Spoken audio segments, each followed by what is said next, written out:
Happy Monday to you. Welcome to the John McEntyre Show live. This is John McEntyre, and I hope everyone out there viewing had a great weekend. I know I did. Again, the first part of the weekend, it was Bella. She's a swimmer, year-round swimmer. So we had the Saturday was spent in a pool area around the pool, and so it was traveling and all of that good stuff. But we had a good time. Got to eat at one of my favorite restaurants in that area. So it was all good. Beautiful, beautiful weather in our area. This is like the time of the year that I really like. The fall. It was actually like a fall day for a change. It was real clear and sunny, but it was nice crisp air. We was close to the mountains and all of that good stuff, and so I had a good time. That's one of my ways of relaxing. I like to drive towards the mountains, drive through the mountains and things. It's one of those things that I discovered that I really like, and it helps me think. I like to go to since I grew up near the area in the foothills of North Carolina, I would always go up to the mountains. Matter of fact, Lake Lure, the area that was hit very hard by Helene, one of my weekly meditation spots was destroyed. They're in the process of rebuilding it. I actually did one of my early videos there about goal setting, and that was the spot that I would go sometimes and actually set goals and watch the water move and meditate, things like that. So, but I wasn't able to visit that spot, but I got fairly close. So I hope everyone out there had a good weekend. We're close, a few days away from the big day, Thanksgiving. Monday, today is the 25th, and so Thursday is Turkey Day. It is Thanksgiving, and one of my reasons for being thankful is that I get to eat a lot of turkey, and so we're inching close. And then we all know after that, Black Friday, all of that good stuff is starting up, and we're going to have to really, stay on target with our finances as far as this season goes, because like they say, the media, the marketers, they're out in full force already. I know it's been 3 products that's been marketed directly to me, and I know I'm like, yes, they are definitely reading my mind, and they are marketing to me hard. They're sending the right product, it's like the right price, it's a good deal, and I'm like, so I know everyone is being hurt. So we have to stay vigilant on our budgets to make sure we don't go over budget, because it's easy. I'm in the same boat. I fight it every year. No, I pretty much fight every day. I like toys. I like gadgets. I like that type of stuff. I'm a guy. And my toys are expensive. They can get expensive. And so I have to, we're in this all together of staying on track here and making sure we don't go overboard with this holiday season. So, but the routine. Today is Monday. We're gonna start it off with some wallet wins. Get everybody on track with some wallet wins. Remember, these are the little small actions that you take financially that adds up to that big win, and not win, and with your finances. Because we all know that's what success is. It's just small steps consistently taken in the direction of your particular goals. And that's what, financial success is. So let's get into this first wallet win here. And this is a big one. This is one of them that's in my prayer. Our daughter has received a full academic scholarship. Yes, that is a wallet win that will keep on winning. That's a win. Well, all wallet wins, they trigger other wins, but just really think a full academic scholarship, what it would do to your financial plan. Say, for instance, you were saving for your child's college, and then they've received a full ride. What you could do to reallocate the money, or doing something else with it. So look at the triggering of the big wins from that. So yes, that's a huge one. This one just met my goal of paying off my car before Christmas. Oh yeah, I'll take that one all day long. Paying off the car, which is, especially in America, the average car payment's a little bit over $600 a month. So if it is average, you're just giving yourself $600 for Christmas. You do some good shopping. Definitely do some good shopping for that. Wallet win number 3, my oven stove died on me last night, and this one was given this morning. But my emergency fund is covering a new one easily. Oh yeah, definitely. Now we see what the emergency fund is all about. Um, those types of things. Something, an appliance dies suddenly, goes out, or something happens, and you have the emergency fund is there to cover it. Oh yes, that is a huge wallet win. Um, the next step is to look at the appliances and determine the other appliances and determine what age they are. And instead of using your emergency fund, just create a sinking fund for those types of purchases. That's the next step. First of all, you get the emergency fund, then you work on that sinking fund of those covering appliances. We had to do it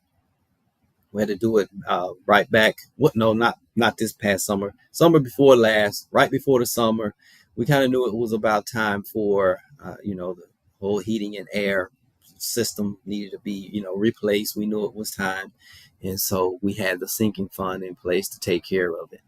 And when you have sinking funds, cash, things like that, you're in a much better negotiation position.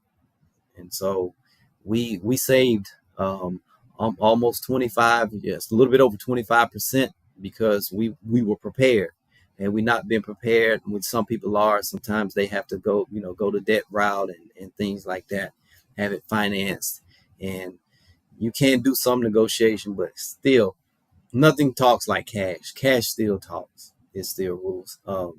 No matter what people say, this, that, and the other. I've talked to plenty of people. They was like, no, you have cash, you still can negotiate much better, because like the whole saying is, there is the golden rule: treat each other as you would want to be treated.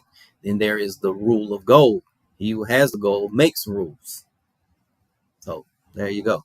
It's not to be arrogant and all of this and like lording it over other people. It's just to say, in your particular financial situation, if you have the cash, you're going to pay for a car or anything. It could be property, it could be whatever. You're going to pay cash. There's a lot of room for negotiation, a lot of room. Financing, you can, but if it doesn't go well or whatever, you can sort of lose your position and lose out to other people, to the ones that do have cash. Just put it that way. So there we go. 3 good wallet wins, a full academic scholarship. I'm loving that one. Met the goal, paying off the car before Christmas, big time. Oven and stove died, and the emergency fund covered it easily. So 3 big, huge wallet wins there. And before I move forward, I want you to share your wallet wins with us. We're live. If you're watching by Facebook or YouTube, just go put in #walletwin. I see it, I'll share it and celebrate, because that's what we're doing. We're creating an environment of celebrating people winning with their finances. And because when you celebrate, it gives you more motivation, because you're celebrating a win. That means you believe that it works. It motivates you to do more. And you just keep moving forward, and knowing that there's a community of folks doing the same thing. Everyone's celebrating each other, supporting each other, keeping each other accountable. I'm here. I'm just a messenger. I answer questions, cover topics, but I want to share those wallet wins with everyone, so that we all know that we're on that path to financial health and well-being. So let's get into this topic here. This is Monday, and like I said before, I've always wanted to implement more and more mindset, mental health into finances, because we all know that financial situations can have a huge effect on your mental health. People without the resources to take care of themselves, they're constantly in a state of anxiety. They're constantly stressed out. They're constantly worried. And that trickles into physical situations. And then the financial is just part of it. You might, lose a home, lose something or whatever. But it's just the overall, it just takes a toll on the entire body. It takes a toll on the entire being of a person mind, body, and spirit. Excuse me. And that's why I implemented the talking about Mondays being mindset and mental health, because it sets the stage for the rest of the week. It gets you in that right mental attitude, and now you can move forward. You have everything in check, and you make better decisions when you're in a good mental state. You get yourself in a certain state. And so today I wanted to talk about, what is your money mindset? I've talked about it, touched on it in different ways, but not like directly.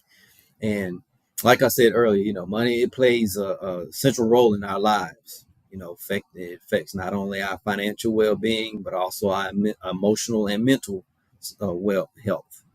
Um, and so, study now, they're beginning to do a lot of studies where showing where how financial situations, affects a person's mental health. Um, uh, and it causes certain cycles. You go into those vicious cycles that, just do a lot of damage to your life. We all know it goes into causing divorces, causes broken relationships, it causes, financial futures not being so bright.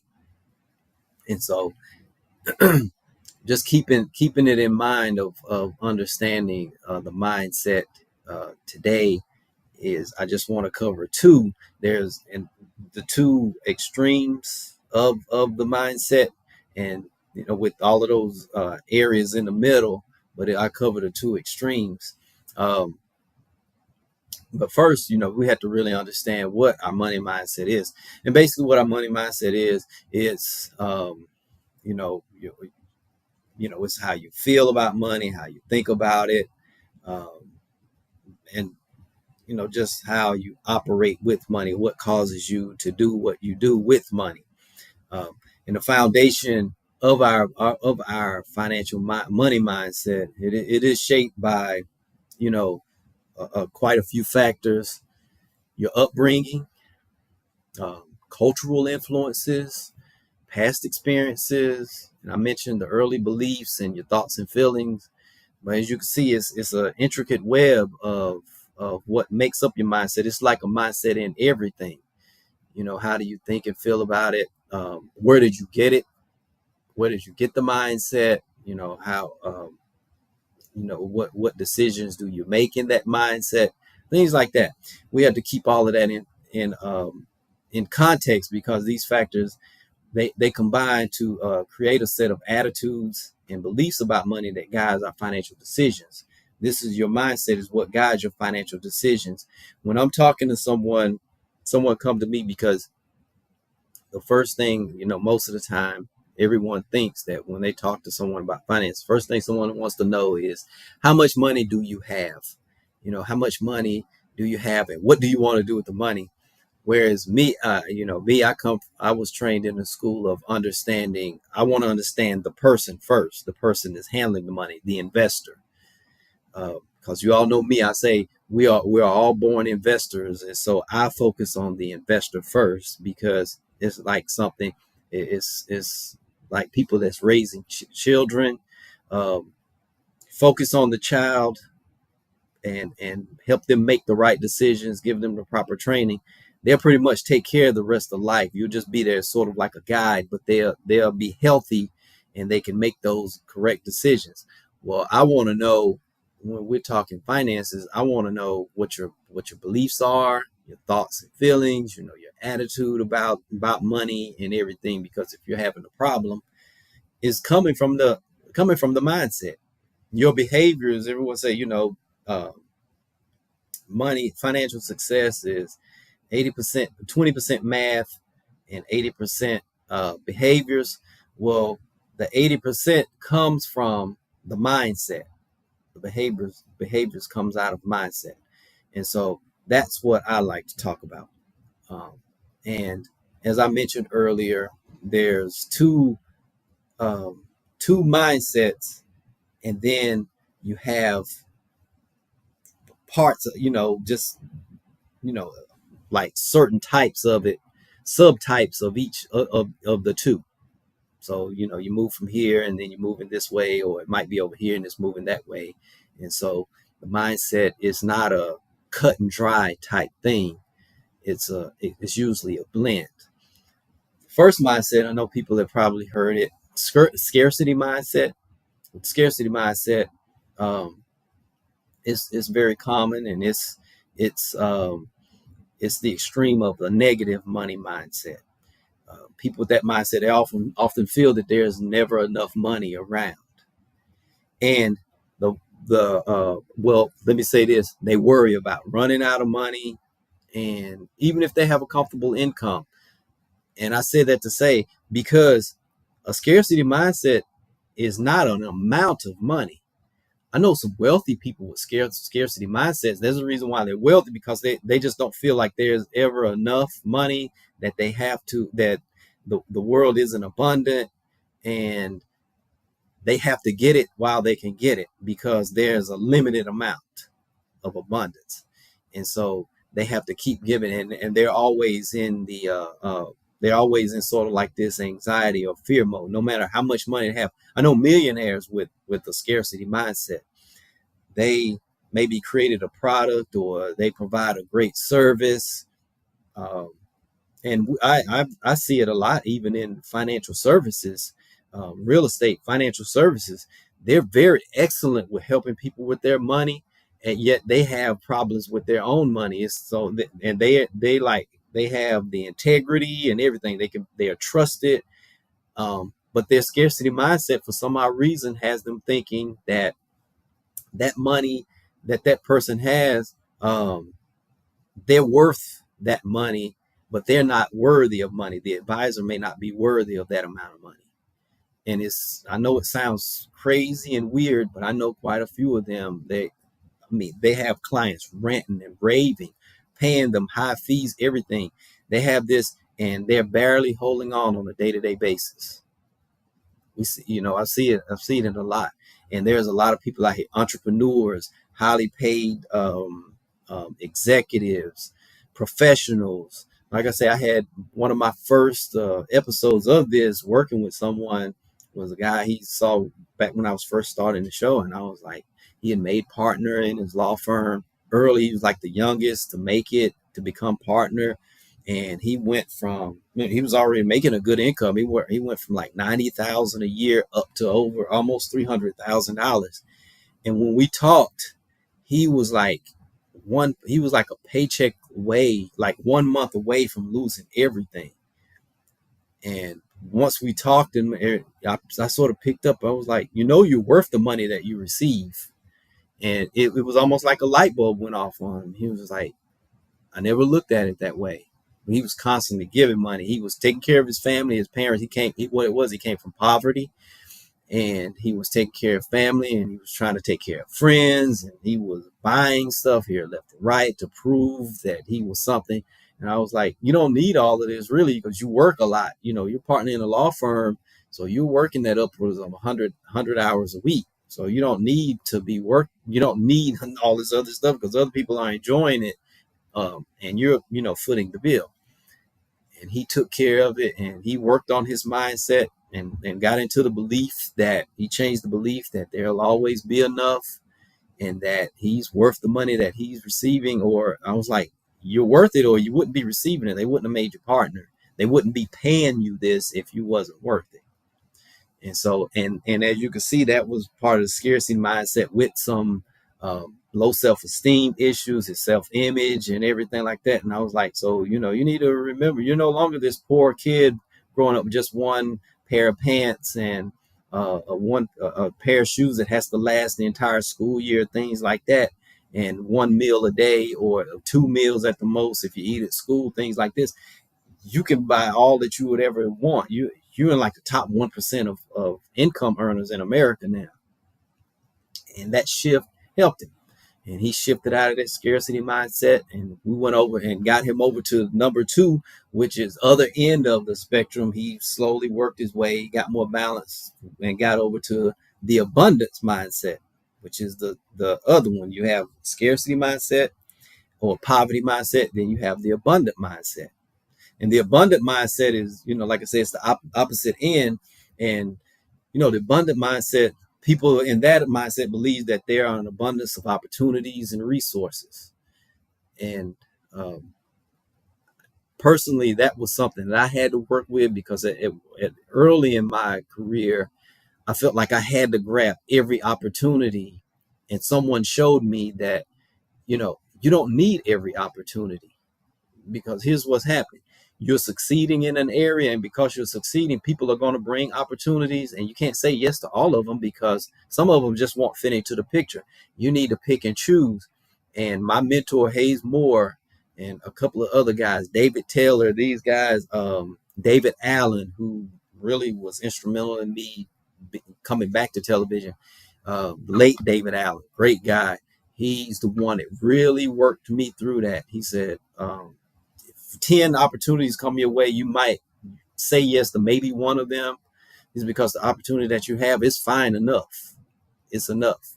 And that helped me really understand that. And the resources, he said, this one opportunity will provide enough resources.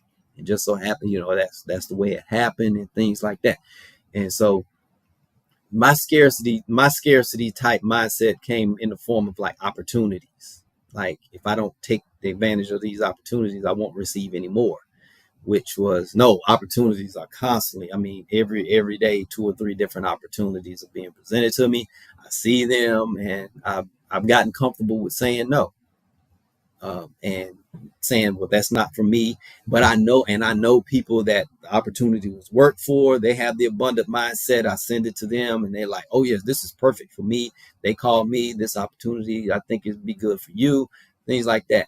And so we have a community of people, and that has really helped with, moving forward in life, really checking that mindset, because the abundant mindset, it can open more doors of abundance. You realize that one person cannot exhaust the abundance of this world, of the universe, or whatever you want to call it. I believe in God. God is an abundant God. He's constantly creating.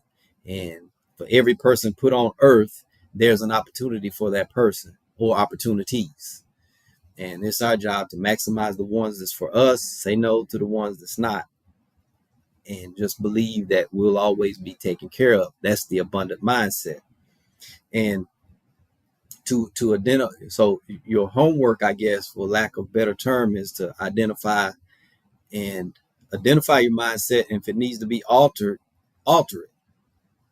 Just sit down. I've covered it before. It's those questions. What are my thoughts and feelings about money? What are my core beliefs about wealth and financial success? A good question is, how do I feel about abundant people with wealth? How do I feel about them? How do I react with a financial challenge or a financial windfall? If I receive a lot of money, how do I react? If I don't have a lot of money, how do I react? Those all play a role in your money mindset and what you would need to do to change it. So that's the homework.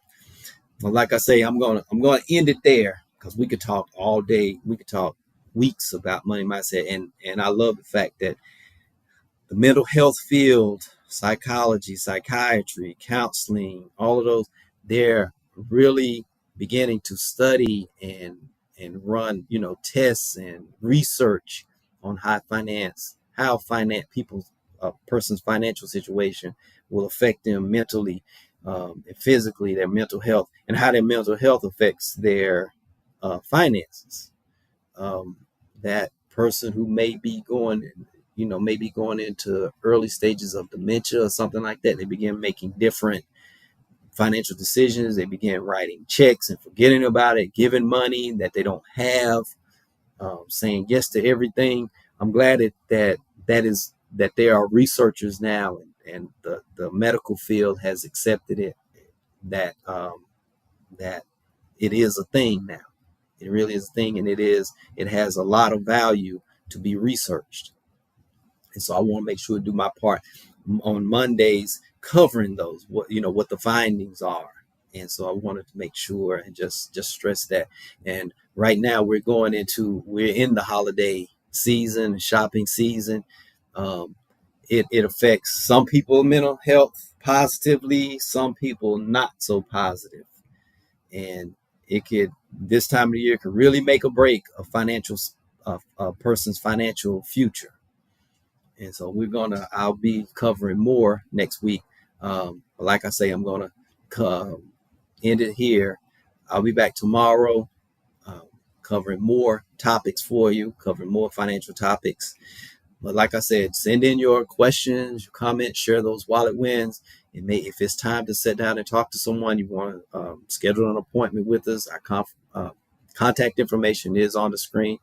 Give us a call. We'll set an appointment. We can do it virtually, by phone, by text, by email, whatever you feel comfortable doing.